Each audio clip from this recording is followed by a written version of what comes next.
Hello, all, and welcome to episode 53 of the Strength Ratio podcast. I'm your host, as always, Zach Greenwald, joined by Kyle Klitschenko. And today we have back on the podcast Bret Contreras. And Bret was on the show almost a year ago to this very date of recording. And one of the main takeaways that we had, and we put in this nice little infographic, Bret, it's a quote that you left off with, and it's that it's your job, as in the trainer or the coach's job, and I'm reading off here, to help your clients reach their goals and not to impose your method of training on them. And we'd love to just flush out, kind of leading with that, when you begin to write a plan for an individual client of your own, and for whom you work with many, kind of what it looks like after you've identified their goals when you consider that program structure moving forward. We've heard you mention a shotgun approach. I don't know if this might be connected, but perhaps where your many years of experience meets the evidence in the field and with what you've actually conducted in your past, and where this all comes together. Okay, so a few things here. The shotgun approach is a different thing. That's a separate question. So make sure we touch upon that. That's more like, because I don't know, we don't know. We currently have a lot of gaps with hypertrophy science. And so a lot of things are being challenged right now. And so because of that, I take the shotgun approach, because I'm not quite sure. Mm-hmm.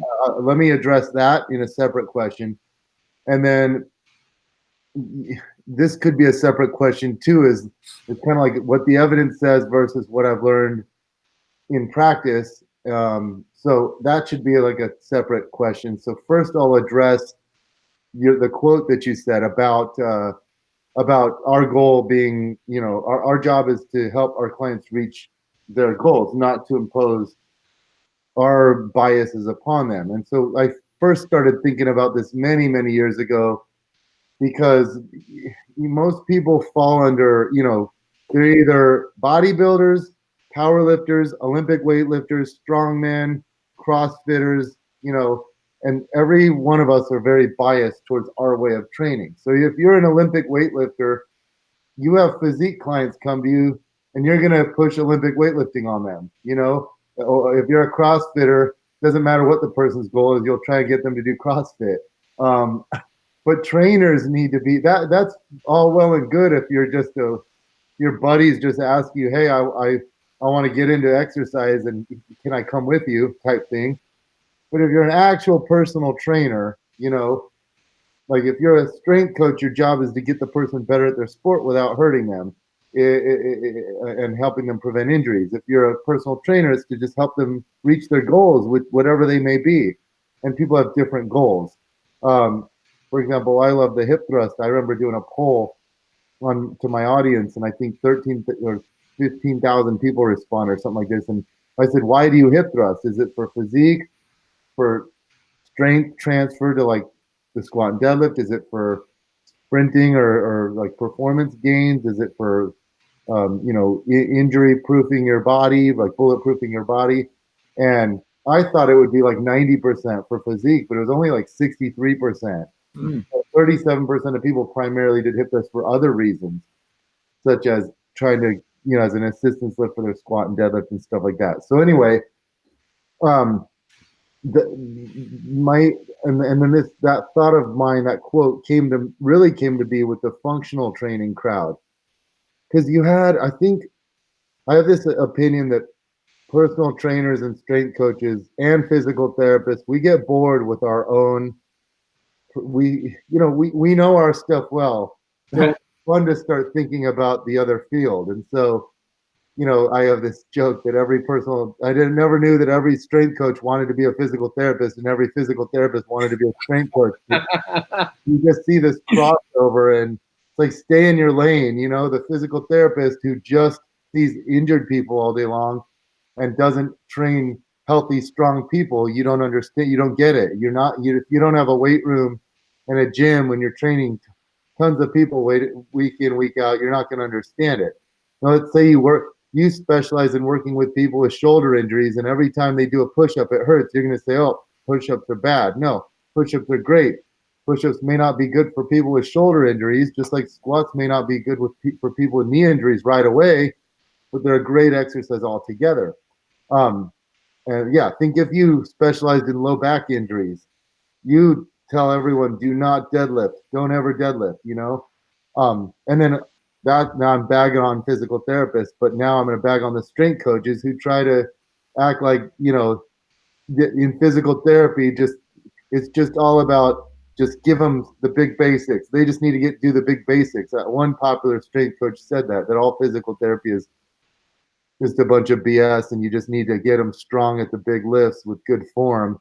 And while that does play a large role in it, that throws out all the things they've learned, all the little techniques and all the, little muscle activation and mobility drills and, corrective exercises and re-educational drills that they do. So with the functional, now I just got off on a tangent. With the functional people, it's like, what percentage of your clients come to you and say, I'm coming to you because I want to lift weights to get better at these functional tasks, versus the percentage that come to you and say, what are your goals? I want to, I'd like to lose 20 pounds. I'd like to firm up my physique. I bet you 90% is the physique people coming. It's not. So why are we pushing functional training on them if they only care about their physique? Now, I would say if you can do both, that's great. If you can help someone with their physique and make them more functional, that's great. But the problem with the functional people is I start seeing online, they start saying stuff like, oh my God, you'd never see me doing a curl in my gym. I'm a functional trainer. And like a curl is functional. And go help someone move for the whole day. You're holding stuff out in front of you in an isometric curl position.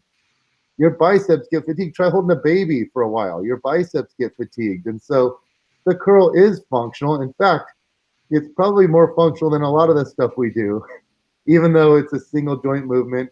Ironically, I measured the EMG of a barbell curl, and you get a lot of activation in the upper back, the erectors, the front delts, like when you're going heavy. And I remember when I was busting out sets of 10 with 135 back in the day, like curls work your whole body well. Like you get breathing pretty good. But anyway, most people say, well, you'd never see me doing curls. We just do chin ups and stuff like that. But then you get the people who take it a little too far and say, we would never do like a barbell curl. We'll do a half kneeling kettlebell curl, as if that makes it more functional because you're in a half kneeling position. That's the stuff that really gets me. But anyway, when you have these trainers that are like, I would never give my clients an isolation movement. I want them to be functional. Isolation movements are functional, and it exists on a continuum. Like there's a study showing in the elderly that a study on the elderly just doing leg extensions. At the end of the training study, one of them ditched their cane and could walk again. It just depends. Now, could you see better results doing like progressively deeper box squats? Probably. But the point is, it's on a continuum. And I always say this, like exercises are tools, and a good carpenter has a big arsenal of tools. Obviously, you're going to use your hammer and your screwdriver way more frequently than the specialty tool, like some type of sander or some type of specialty tool that you don't use very often. But throughout the year, that's going to be the perfect tool for the job 5 different times if you work with a lot of people. And also, exercise variety is cool because training is boring. We got to spice it up, and I think that's the missing element in program design, is like how to make it fun month in and month out, and people looking forward to it, because everyone joins a gym, they all quit. We've got, just like everyone can diet and lose weight and then they yo-yo back up. So we have to find ways to make it more fun. So that quote came about by just that, me being annoyed by some of these quotes, because what I do in most of my programs is I say, hey, here's the program I've written for you, and then you have 10 free minutes at the end to add in stuff that you feel you need more of. You don't have to, it's optional, but if you want some extra delt work, or some leg extensions or lying leg curls or calf raises, and I didn't prescribe them to you, have at it. That 10 minutes is not going to run you into the ground. And most people are going to add in isolation movements. They're not going to say, I already gave them squats and deadlifts and hip thrusts and military press and chin ups and stuff like that. They're not going to do more of that. They're going to do some isolation movements. In 10 minutes, you're going to squeeze in a lot. It's not going to beat you down too much. And then you have more buy-in. And that's the point of this. The more buy-in you have, there's a lot of studies, like one study showing they gave one group, like basically they gave a group of men like placebos and told them it was steroids. Yeah. The guys powerlifting team. The guys got steroid-like gains from it because they thought. It's like what you believe, what you think. So when you have a problem area, like let's say, I've got a lot of friends who have weak calves and they're very insecure about them. I know my twin brother always says that he hates his skinny neck, and I tell him do like manual neck exercises, manual resisted neck exercises. But if you let them do that, they like the program more. We all have body parts that develop very easily and ones that don't. So you want to add a little bit more for those things in. Like I personally train my delts and my glutes on separate, like on off days, I'll do a little bit of extra delt and glute work instead of taking the whole day off. But nothing that crushes me. And everyone has those muscles. Some people it's their pecs, some people it's their lats, some people it's their delts, some people their arms, some people their quads, some people hamstrings, some people their calves. And if you don't let them throw that in, they won't believe in the program as well. And you want them believing in the program because their psychology influences physiology, Psychology influences physiology, and it can actually get you better results. So I don't ever want to be one of those people that say, I would never give any client this exercise because then you're shortchanging them. Now, the next question you asked. Do you mind if I just hop in there for just sure. a second? And I've noticed, because I had found myself, I've been training since I was 13. I'm about to turn 28. So it's 15 years of training. And I had found, just looking over my shoulder, that I had done, while I had progressed, a lot of the same things for multiple years. And progress would improve as my foundational understandings of how to improved. But just my enjoyment also kind of followed suit as I threw in perhaps just more exercises or just tried out new implements. How does a safety squat bar feel? How does a hex bar feel? If people make fun of my calves, it's not vain to do calves. And if I want bigger calves, I should do more calves. So it's funny how these things, which, and you mentioned in the functional world, you have these societal influences, and we perhaps have the influences of the coach who says here's what you ought to do, here's what you shouldn't do, and you perhaps end up just burnt out and feeling like you need a new coach without recognizing perhaps you just need a new structure, one that is going to help you reach your own goals. And in fact, I think it was just in allowing myself to do that I realized too, and we'll talk about this in a little bit after we kind of flesh out just how you think about sitting down with a new client and how you get them to where they want to go, is that with these new tools, I can think of progressive overload as slightly different. It's not just the back squat for a 1 rep max, when maybe that's not even my goal. Some people just, I think, go down a track towards a goal without understanding what the goal means for their performance or for their aesthetic. There's just no education around that. Where if we expand the variety of exercises, if we realize that, a friend of mine mentioned this, how if we take functional to be something that is innate, it's something that you're born with, then it's really just your walking gait. And that's all there is. Everything else is just made up gym stuff, right? So it's amazing the freedom that can allow. And once you have that variety, you can begin to see how this puzzle of overload and specificity towards someone's goals can really just become, as one of our colleagues described it, just like a potion that you put together with all of your different little ingredients. Yeah, that's what program design is.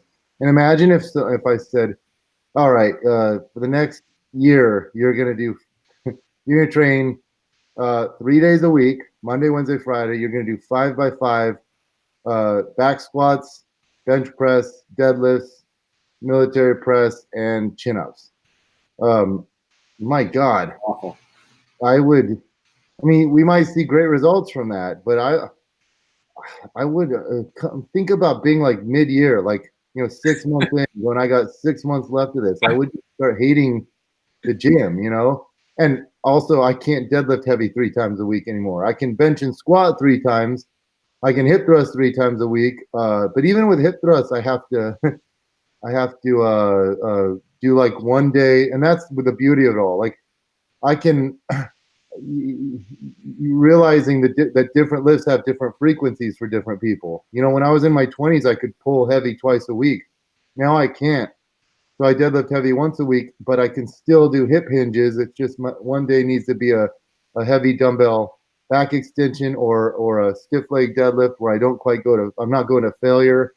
But it's the beauty of learning it all and how these potions, as you say, it's just a potion, and you're kind of blending together what you know about, physiology and biomechanics and psychology, and you're trying to do the best job. But we have that's something that I've been really studying periodization a lot, and it's like periodization, we have all these different training variables, and it's always it usually always just looks at a couple of things, and there's this lack of creativity because everyone just fluctuates, volume and load and intensity, or I like to say effort, instead of like all these other variables. But anyway, I feel like we should get to the other couple of questions before we move on. I want to address those. So the other thing you asked was the shotgun approach.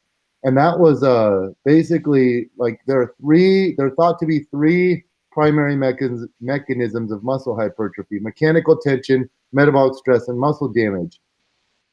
And then it's like, okay, cell swelling, that's the pump. Where does that fall under? Does that fall under metabolic stress? Kind of, but it also kind of falls under mechanical tension because it's swelling in the muscle, which puts tension on the cell from the inside out.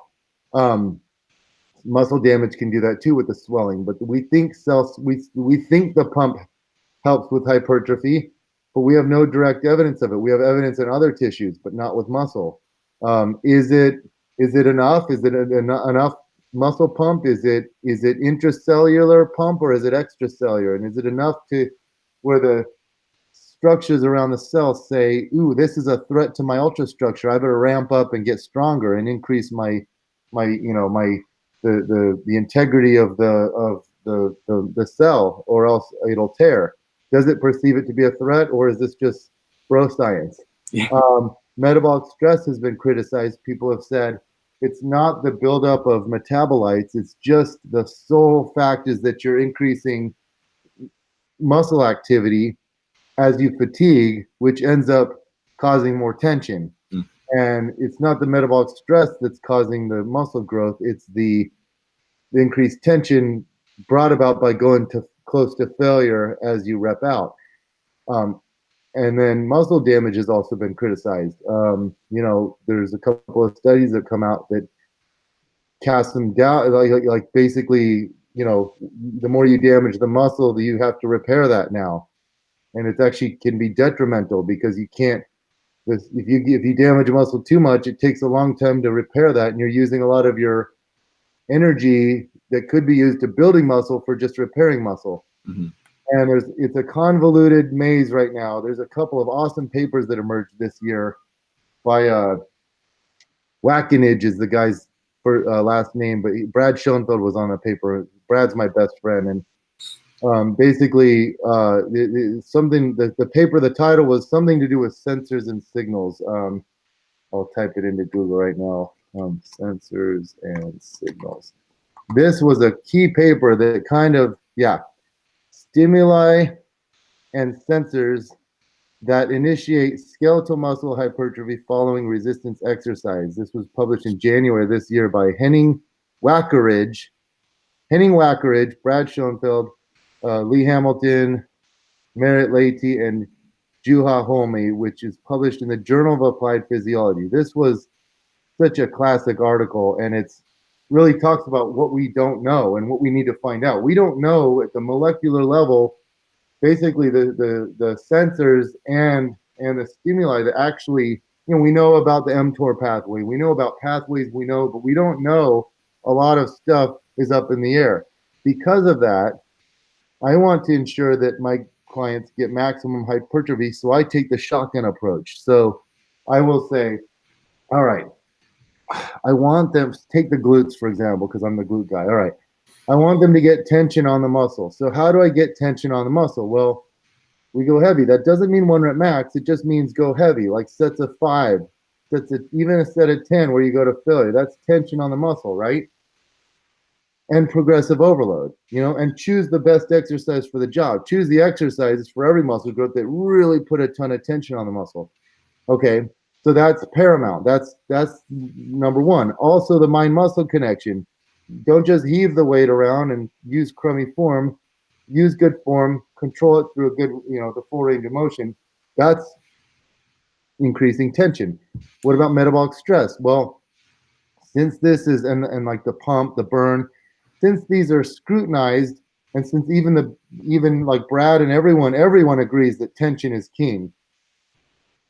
They disagree about metabolic stress, but even the thing about metabolic stress is it means that high reps are going to build just as much muscle as low reps, and so because high reps are less demanding on the joints, they spare the joints a little more. Now research shows that they do create more muscle damage than low reps. Interestingly, I think low reps create more joint damage, or they create more muscle damage when your form slips up. Mm-hmm. But anyway, so the higher rep work, that's I include it, but it's towards the end of the workout. Your 3 sets of 20, 3 sets of 30, a set of 50 frog pumps, things like that. The band burnouts I give, where they wear a glute loop and do 2 to 3 straight minutes of exercise with the glute loop above their knees.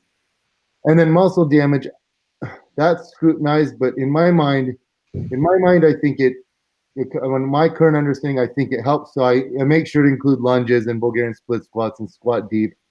I hope I'm wrong about all this because it would make things way simpler. I very much hope that in like 3 years we figure out, no, it's just the only mechanism that builds muscle is mechanical tension. Metabolic stress doesn't actually build the muscle. It's just a symptom of training to failure. And muscle damage is actually, I don't know how to say this word, deleterious, however you say it. It's actually like problematic. And because then I'd be like, sweet, I don't have to do any more lunges. It makes things way simpler. I'd be like, let's just do hip thrusts. Yeah, let's just do hip thrusts. Every day is a bunch of different like hip thrusts and glute bridges and things like that. And we're just going to do a lot of those type movements instead of trying to juggle your squats, your deadlifts, your hip thrusts, your lunges, your back extensions, your abduction work. And so anyway, that's what I do with the shotgun approach. But I always say this right now, because the science is limited, I have to take a shotgun. I hope over time we get more research that comes out so I can take a laser, I can use a pistol and be more targeted in my approach.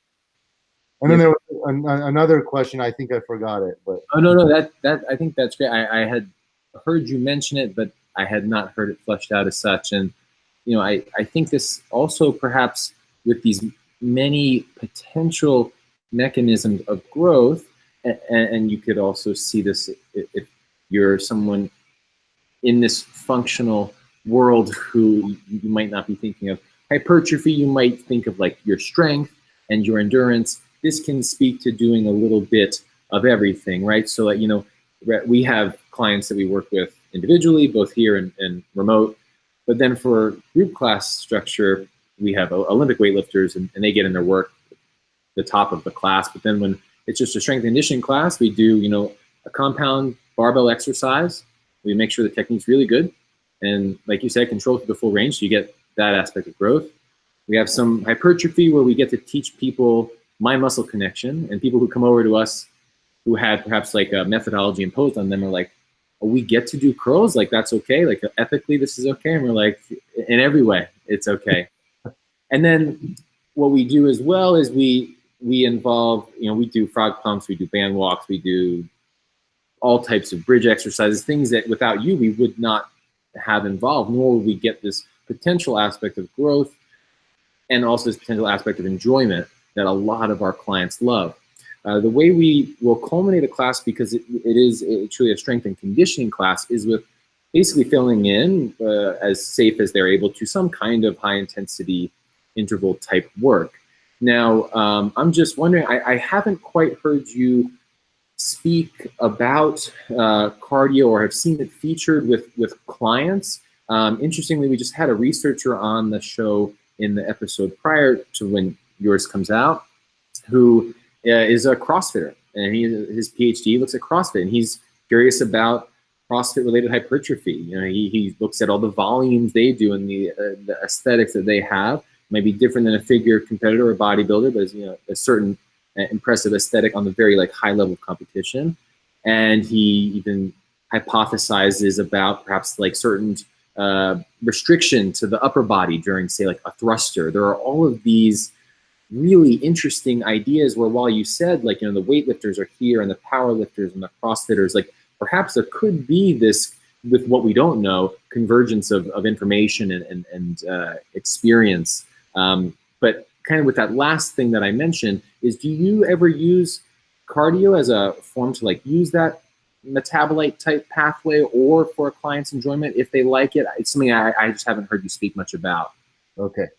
Before I get to the cardio question, I'm going to address what you said. The shotgun approach, you mentioned strength and strength endurance and power. That's absolutely it.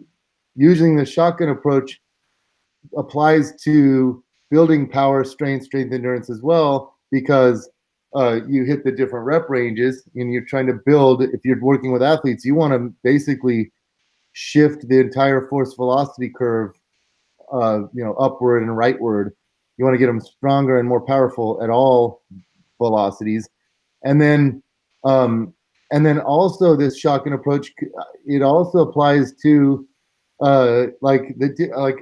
how, if you want to know how to become the most powerful you can possibly be, you would want to look at, well, what do Olympic weightlifters do? What do Olympic lifters in general? What are some of the Olympic lifting methods for different sports? For different Olympic sports, what do strength coaches do? If you want to look at maximum strength, you better be looking at what powerlifters do, and also what strongmen do. And strongmen also for conditioning. If you want to learn how to get your lowest body, your optimal body composition, your lowest body fat levels, and your most muscularity, you better be paying attention to bodybuilders. And you want to pay attention to CrossFitters too, because they do a heck of a lot of things right that we can all learn from, including the camaraderie aspect of it, and so I absolutely agree with that. I am a student of the game and of the iron game, and I better study what everyone's doing. I need to learn physical therapy, because pain and and injuries are whether you want to acknowledge it or not, they're a huge aspect of personal training and strength and conditioning, and we have to learn how to help people. We always say, well, we don't deal with pain. You refer them to physical therapists, but every good lifter is in pain every single day. We have muscle pain, we have some joint pain, and so we don't replace them, but we should learn a little bit of what they know. We should learn what everyone knows. And if you're just living in your little, in your little cave and you don't get out, you're missing the boat, because we can all learn from each other. Now, to address what you said about cardio, I'm biased because it's funny. You got to look at the population the person works with, and then you start to understand why they're feel strongly about something, And so, for example, if you worked with all these bunch of bros that just pump and burn and don't lift heavy weights, you'd be quit doing all this stupid fancy exercise and just do the basics. Then if you're a bodybuilder and you look at the power lifters, you'd be like, why don't you add in more isolation movements? Well, for me, I work with a ton of bikini competitors that overdo it on the cardio, and so I'm kind of I don't want people getting one thing people don't understand is that like cardio. It's bodybuilders use it. But they use it while they're peaking. They don't do tons of it year round. You periodize it, according to when you want to peak. So use it. And I think cardio doesn't just work well from helping you burn more calories. It also helps suppress your appetite a little bit. So it works on both ends, the energy in and energy outside of things. So I'm a big fan of like cardio, but I'm not a big fan of cardio that beats you down or wears you down. That's why I love walking and walking uphill and things like that, because you don't want a lot of eccentric actions and you don't want just stuff that's too hard and demanding, because then it interferes with your strength workouts. But also, I don't want people. A lot of people they think they overestimate the calories you burn, and they'll look at the monitors and be like, "Oh, I burned 600 calories." No, you didn't. You did not burn 600 calories. And and then they don't understand how much they're eating, so they just in their mind think, "Well, I did cardio today. I can eat like a slob," and I so I don't like. I want people to always understand.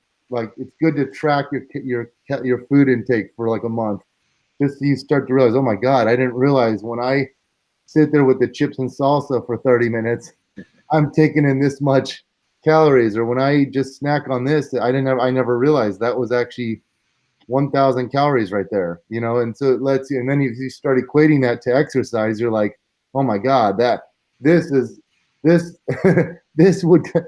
snack would cause me, I would have to exercise for 2 hours to eliminate that. Now, but then you can overdo it on tracking and become obsessed with that too. So anyway, I'm a fan of moderation. I don't want people I want them healthy and not getting too obsessed with things. So cardio is great. It's a tool. It's a tool to be used with the right types of exercise, with the right durations and the right intensities at the right timing throughout the year. But you shouldn't just, I do get annoyed when like runners want you to run like they do. Running may not be the best type of cardio for different people, Um, cycling has been shown to increase quad mass even when you're lifting weights.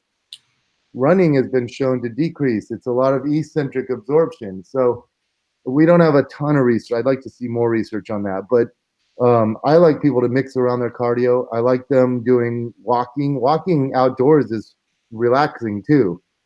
So I'm a big fan of walking. I'm a big fan of periodizing your cardio. Use it as I remember I had this bikini competitor once, and she's like, comes to work out with me, and she's like, "This is my third training session today," and I'm like, "What?" Oh my gosh! I did a crazy weight session in the morning, and then I went to this when I lived in Phoenix. I went to ASU and ran stadium sprints for a half an hour, and now I'm doing this, and I'm like, I don't even know what I can do to help this person. Like, it's like, what do I should say, we're not going to lift weights tonight. We're going to do counseling. And, you're a kid, you're an exercise addict. I can't show you results when you're working out 3 times a day like this. And you're a bikini competitor trying to get leaner. And she's still like 4 months out. Like, you should have a baseline that's minimal, like lifting weights 3 times a week and doing 2 half-an-hour walking sessions. That's your baseline. And then when you get closer to competition, you ramp it up and you do more over time, Yeah, I know Kyle has a question, but quickly I'll just say about walking. Usually, and this just is how it's how I've enjoyed things in the past few years. I'll tend to push volume with maintenance, push volume and keep effort and intensity on more maintenance. And we live in the mountains in North Carolina, so we get like a good 4-season spread. But then when it gets warmer out, I usually just push intensity a bit more. And with my volume, I'll do things I enjoy in the gym.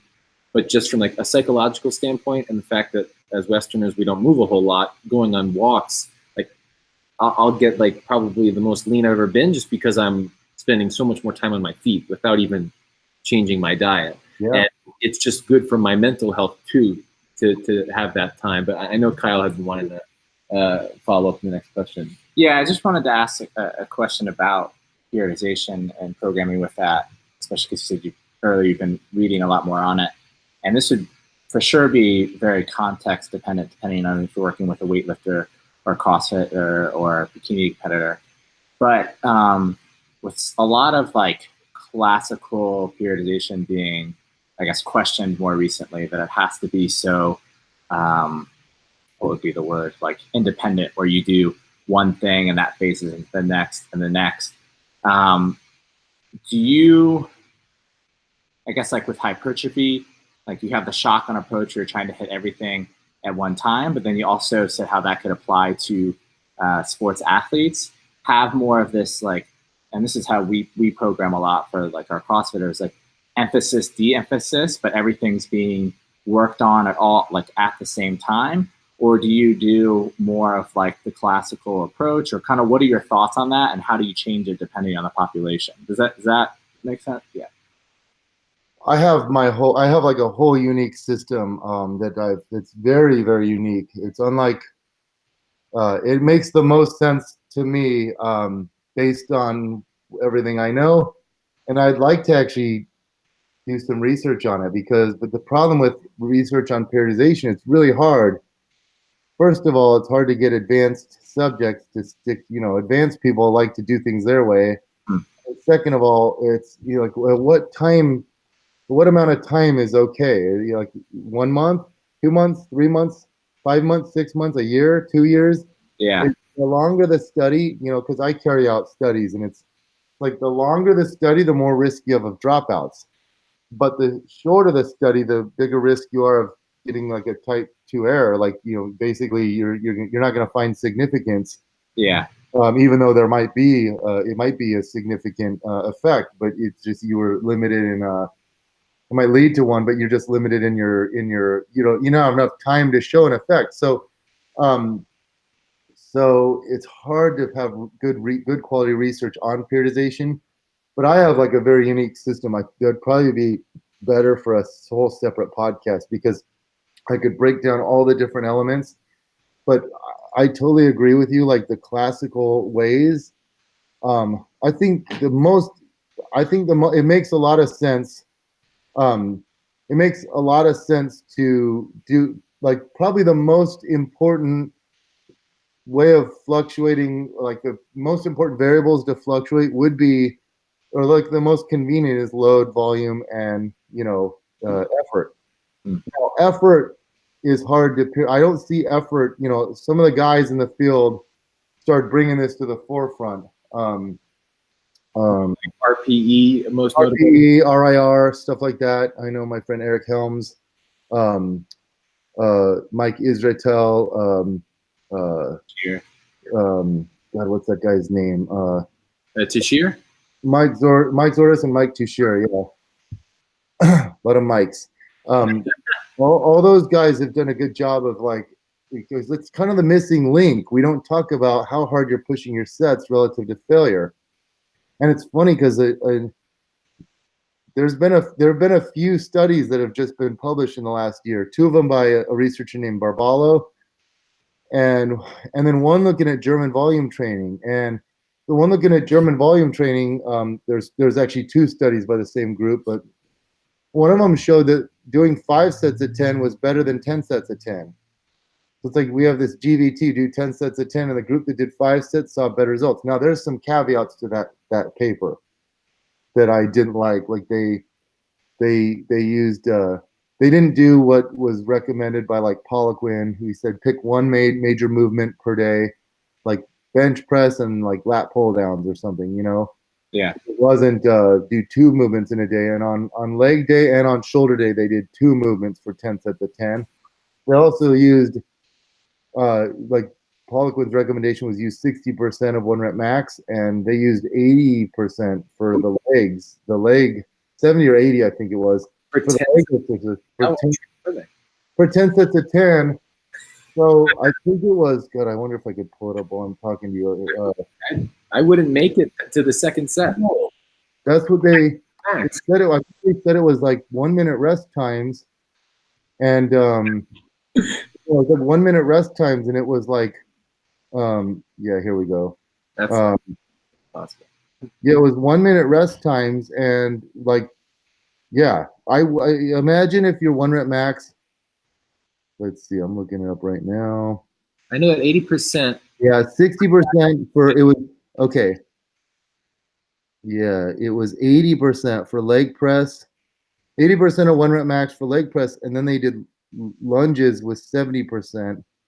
Okay, so 80% for leg press. And let me see if I can see the rest times between sets. I think it was 1 minute rest time.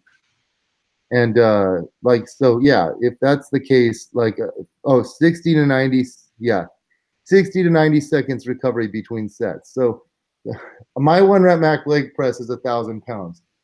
If you told me you're going to do 800 pounds for 10 sets of 10 with 60 to 90, there's no way in hell. I don't even know if I could do that for one set.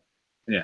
And the peer reviewers, because I peer review, I would have made them explain that. Maybe there's something that they could have explained, like, well, it's a very strict 1 rep max, and they could have maybe explained it, but they didn't in this paper. So I'm left. That's where I feel like my value, like I'm not nearly as smart as my researcher friends. I spend more time in the gym. They spend more time learning stats and reading research. But my strength, the reason why it's good to have me as a co-author on a paper is because I read through and make sure we address the things that strength coaches and personal trainers want to know.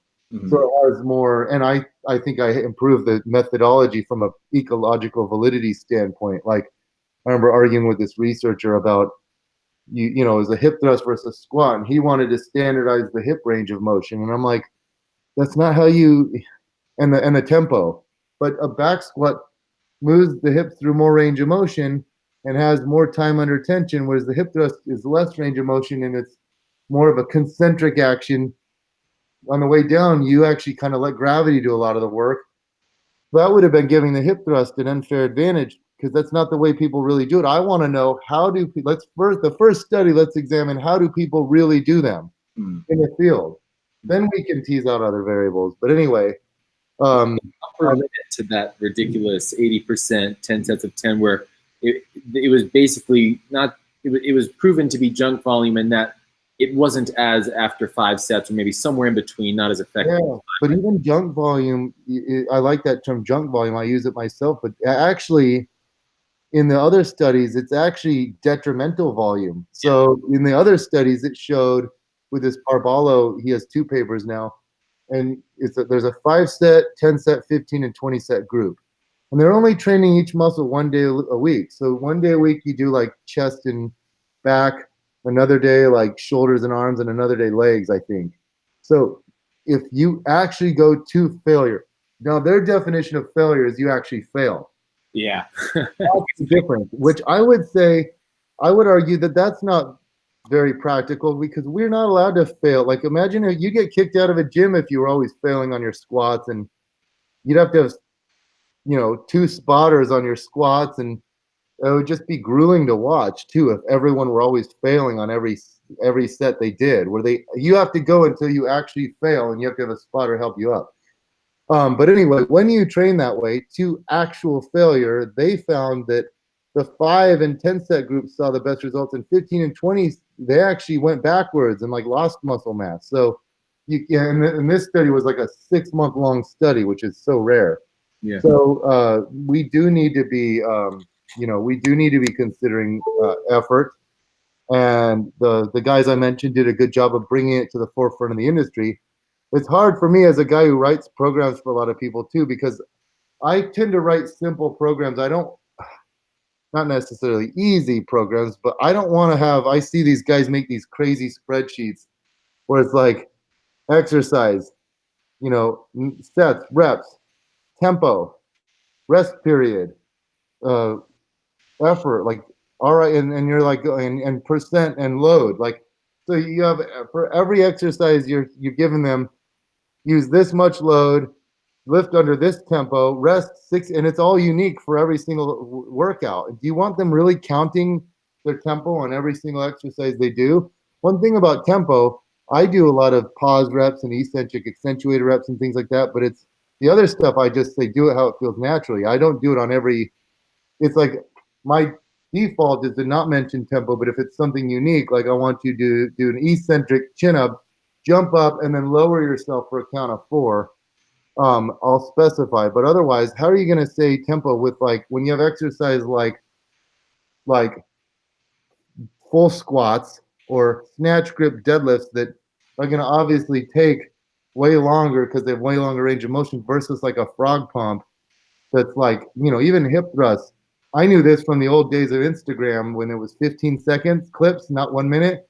I could always show 10 reps of hip thrusts with my clients because in 15 seconds, because that's the natural tempo of a hip thrust. It's a faster, more explosive lift. You don't have to lower it under control, and it's not quite as much range of motion as like a deep squat or like a stiff leg deadlift. But anyway, I don't think that leads to better results, so I don't do it. I don't get so detailed where I'm telling them on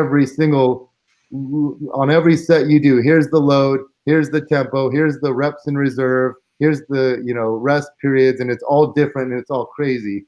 So I just try to give a broad guidelines with that. But anyway, with the way I periodize, back to trying to get back off all these tangents, I don't just consider volume and load and effort. I consider everything. And so I'm not impressed by, like, we learned periodization, like the Soviets came up with a good system, but it was geared towards Olympic lifters. Mm-hmm.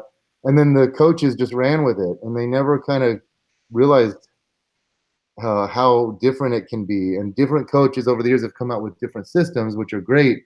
And it's good to analyze all these different systems. Like, Westside is a classic example. Westside uses a few different forms of periodization, which are so intriguing. They pick a new max effort lift, they do it for 3 weeks and then rotate it. But they're always maxing out, so effort is always high. They're never fluctuating effort in that respect. They're just cycling out the exercises, but it's always a squat, deadlift, good morning, or bench press variation, and then they do fluctuate effort with, well, at least load with their dynamic training. You'll start out with, I think, like 50 and then go to like, say, 55 and then 60 or something with their speed work, with box squats and bench press and stuff like that. They incorporate bands and chains a lot. And then they have their assistance lifts, and which they rotate in and out. And they do your max effort work, your dynamic effort, your sub-maximal effort. And it's a very interesting system, but that's just one of so many possible systems out there that you could have. But anyway, I could talk about this forever. I think that would be a good separate podcast. Yeah, maybe we could like get a whiteboard out and you could feel like you could. Yeah.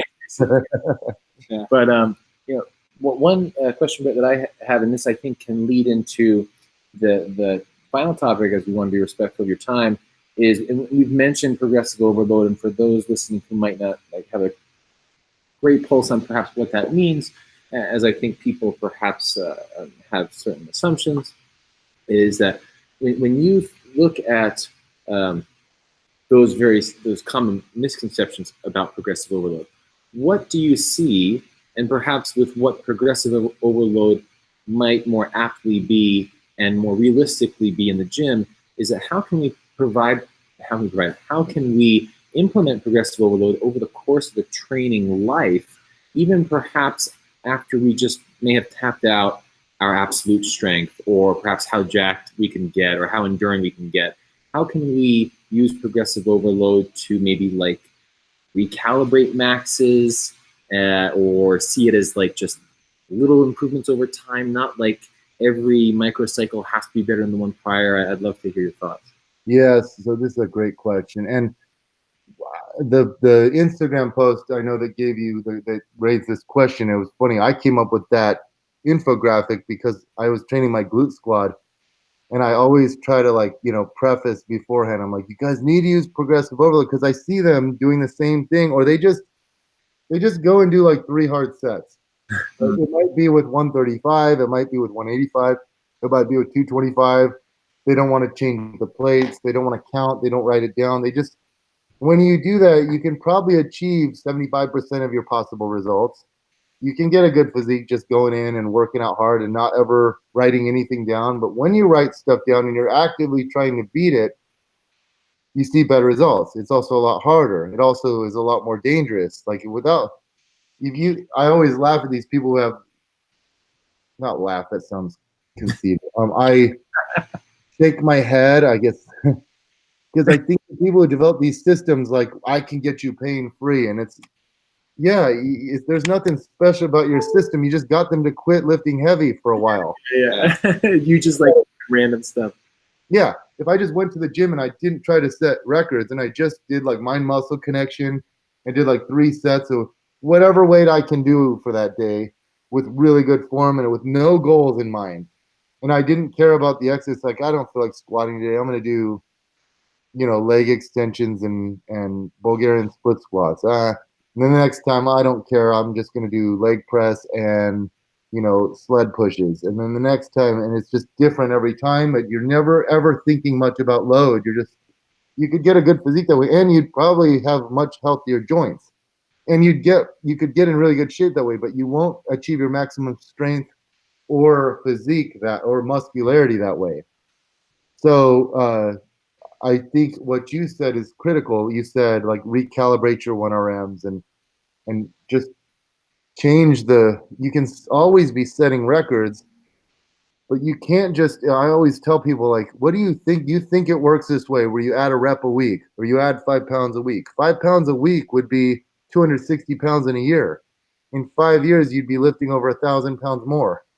That doesn't happen. If you got one more rep a week, there's 52 weeks in a year. You'd be getting 52. If you can do one chin up now, next year you'd be getting 53 chin ups. It won't happen. And that's the problem. People don't understand how to have patience. They don't temper themselves, and they think it means just this linear growth. And first of all, the body works in waves. You're not going to have linear growth no matter what. But also, you have to set up your training plans, your mesocycles, whatever you want to call them. You want to set them up to where your training blocks to where you're switching things around, but you're still giving yourself opportunities to set PRs. It's not just a 1RM. It could be a pyramid for this month, and it could be on different exercises. It could be that this month I'm doing a pyramid, and my goal is to I start off with real strict form, kind of light, and then over 4 weeks in a row, I'm going to add 5 pounds to each set and try to match the number of reps.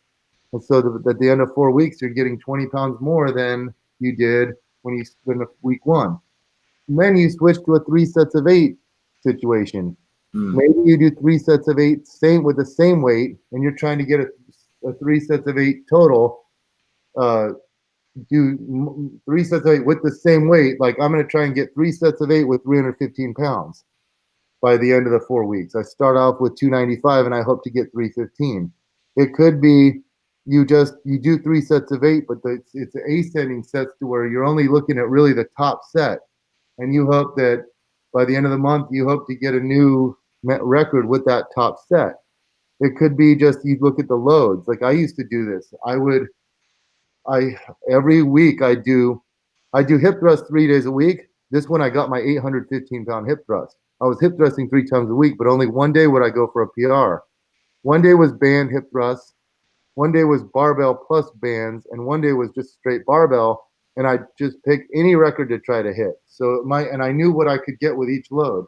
My record with 405 is 20 reps. My record with 495 is 15 reps. My record with 585 is 10 reps. My record with 675 is 3 reps. 635 is 5 reps. 675 is 3 reps. 725 is 2 reps, and then 815 for 1 rep. So I would go, okay, today I'm going to warm up, see how I think. I'm going to try for a new 1RM record with 495. I've done 15. I'm going to go for 16. I might do a second set knowing that I'm going to be so fatigued it's not going to be that good. But that was my goal at the time. You also could have a 3-set total PR, meaning I'm going to take the same weight and then count the number of reps I get in 3 sets. Say it's chin up with body weight. First set I got 12 reps. Second set I got 9 reps. Third set I got 6 reps. So that's 27 total reps. And then for 3 weeks in a row, I'm going to try and beat 27 reps total, where I can end up with 32 reps.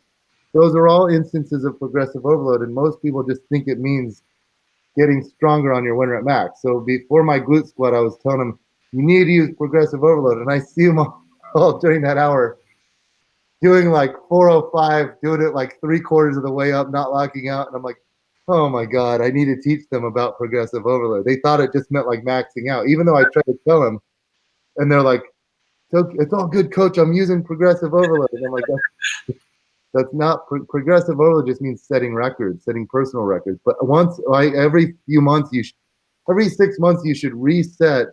Like, let's reset everything. What's your new strength? I don't care what you did 2 years ago when you were 30 pounds heavier. I don't care what you deadlifted when you were, pulling 3 days a week. And yes, your all-time best deadlift is 625. What can you pull right now? 545. Okay, that's your 1 rep max. We're going to try to ignore what you did in the past. We're going to try and build that up. Yes, I know you used to be doing 3 sets of 5 with 455, but we're going to do 3 sets of 5 with 405 right now and try to build back up to that. And we're, there's so many variations of the lifts. Like, cool. Have you ever done a training block focusing on block pulls? Have you ever done a training block focusing on, pause, knee banded barbell hip thrusts? Have you ever done a training block with front squats with chains? And so you're always shuffling things around, but not straying too far, because it's like, cool, I set a chain front squat PR and then I retested my back squat and it went down. That's the trick, is learning how to maintain strength. You can't just abandon everything. Yeah. It's this, like you said, the potion. You've got these ingredients. You have these ingredients in different amounts, and you have to include things in there and maintain on some things, and then push the envelope on others, and then you can keep getting stronger as a total body unit. Your total body strength, if you plotted your 6 favorite lifts, those should go up every year. One thing I started thinking about when you're talking about progressive overload and teaching progressive overload is like how important simple tracking is to training. How sometimes people, like you said, they just come in and maybe the effort's really high, but they did 150 pounds last week, and now they're doing 135, and they don't even, because they never track, so they have no idea how to continue.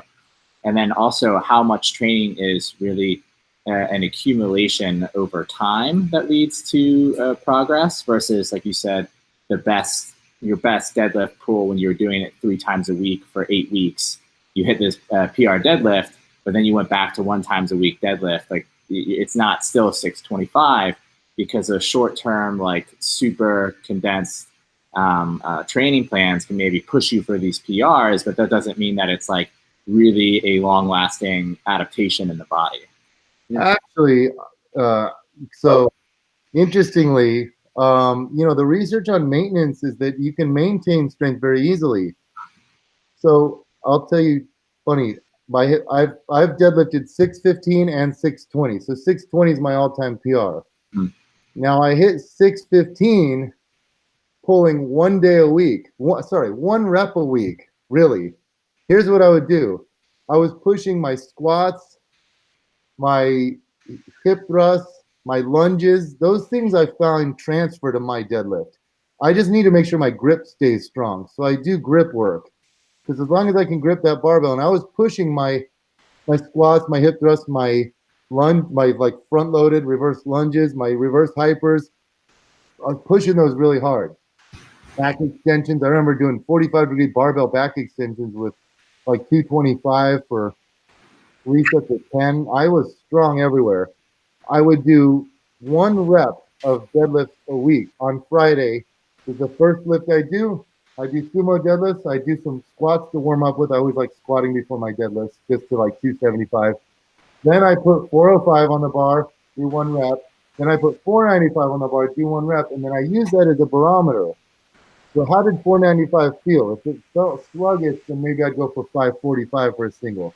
If it felt light, maybe I go 585, maybe I go 605. But that's when I pulled the 615, doing 1 rep per week. Now, that 1 rep was still a training stimulus. It was hard as hell. It was brutal, and I'd be wiped out from it the next day. But then at the time I hit 620, I was actually deadlifting 3 times a week, not to failure. I'd be doing I do conventional deadlifts on Monday, really, really strict. Because I'm a rounder, I naturally want to round my upper back a lot. I would make sure I'm arching for real strict.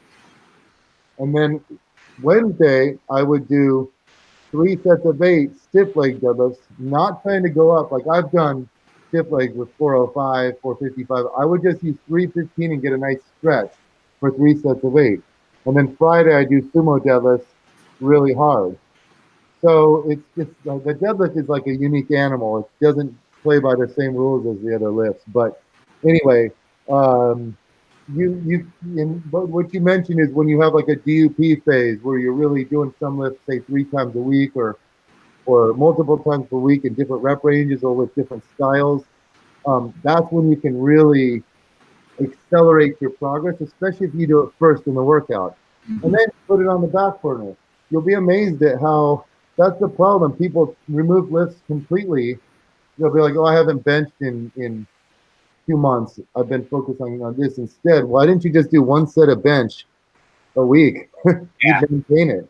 And that's what I think people don't understand, how easy it is to maintain, especially when you're doing a bunch of other things. Yeah, I guess I was referring more to if someone was to just completely take it away. Yeah. Then that's when you can lose it versus like I was saying earlier, the emphasis and de-emphasis of things. You can push one characteristic for a while and then kind of come back and you can maintain very easily. And now to contradict myself, we've done a few experiments. I've done one, 2 of them, and both of my trainers have done one now where we look at deadlift strength. And, I did one with Smith machine squats where I showed that doing squats in the Smith machine just like I do my normal squats. My feet aren't forward. I'm doing it like my form on back squats. And I actually gained strength in the squat from 2 months of, or I think it was 6 weeks of Smith machine squats. But I also did one on just doing hip thrusts, leg extensions, and leg curls, and I didn't lose much strength on my squat and deadlift. Then my trainer Alex Sterner, he did one on just single leg training and B stance lifts, and he maintained his deadlift strength doing 8 weeks of just single leg training. And then my other trainer Alex Bryce just did one on using heavy kettlebell swings, but he's also doing sumo squats. So he's doing sumo squats and different assistance lifts. And then he looked at his but kettlebell swings with the 203-pound kettlebell, which is brutal. Yeah. He was doing those every week for like 3 sets of 15, and he got so explosive with those. He was lifting them all the way up to his arms straight out in front of him, which is insane. But he maintained his deadlift strength from doing 8 weeks of basically kettlebell swings and sumo squats. So you don't always need to include that lift in there. And that's another thing I wish people knew, because if a lift is causing you pain, we all have had times where every time you squat, it's like, my knee is acting up. Or you go to deadlift and you're like, my low back. Take it out for a while. Just focus on single leg. Or there's so many good exercises. People don't understand that you don't always, and I used to be like that. I can't go a whole week without doing squats or bench press. Yes, you can. You'll be all right. Yeah. In terms of the significance of maintenance and how easy it is to maintain, I remember Greg Knuckles posted on his Facebook maybe a month or 2 ago, and he says, I have this new strength program if you're emphasizing volume, and it's just, if you're feeling good, involve an RP8 single. And that's a really good strength program to do when strength isn't your priority. And in all actuality, and as it speaks to this, and having done that myself, I think it's very true. Even just psychologically, when you go back in, you feel like, it's still there, even though it was just on the most, it was the minimum that you could possibly do to keep it around. And I think I'm going to have to start, based on what you were saying, taking a little bit more seriously, because it speaks to what you'd mentioned with the circumstances of a study and the real life ebbs and flows and cycles of training, where if we have clients who are just so set and they'll say, like, I'm just not as strong as I was, or like, I can't get back to where I was. I think as their coach, I felt attached to being like, well, like, we don't know. And it's true, we don't know. Like, life gets a bit easier, we can push a bit harder, or circumstances change where when we thought we were done, we might still have a little bit left in the tank. But to almost just like take the pressure off and create the circumstances to allow them to succeed by not comparing as much to what happened 3-4 years ago when things were different, and perhaps even readjusting the circumstances or holding to new standards, even like you mentioned. You kind of find wins where you can. I remember we had Bryce Lewis on the show, and he was talking about his powerlifting, and he's like, I'll make up anything I can to get a lifetime record, is what he said. Like, because that's just what he needs to keep going and to stay motivated. So I think that's really significant. The idea of recalibrating maxes, knowing that progressive overload isn't just a 1-rep max, and that there are many ways to gauge and record and track progress over time. Yeah, totally agree.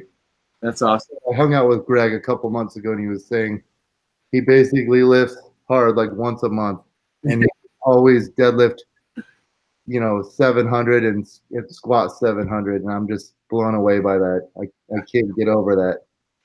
Well, I think coming back around, and we'll be respectful of your time, because we've gone a bit over an hour here, is you'll have to try this. I think I tagged you on social media with this, and this might just hopefully be like some giving back, Bret. But for the longest time, one of our co-owners, she's 55 kilo weightlifter / powerlifter, and the hip thrust just we weren't getting it. Like, barbell just never could feel it. So we would do different styles of bridging, different styles of thrust, and it'd be good. We could just never get load on it. And because largely and truly with what you've put out over the years and opening our minds and experimenting a bit more, and her following you as well. Unfortunately, she's not here to speak to this. She's like, bring this up with him. And I tagged in this video. We have, and this is like a plug for Titan Fitness or Titan Sports Equipment. I don't know what it is. But Titan makes a safety bar that she was able to put in her hips with the pad in her hips, like you would have like the squeegee bar over the hip thrust. And she was able to use the handles and push them, and it helped her leverage and posterior tilt in a way where she felt it. She would get good, like, swelling in her glutes. She hip thrust 140 kilos for 10. This is a girl who's 55 kilos. And she was willing to experiment.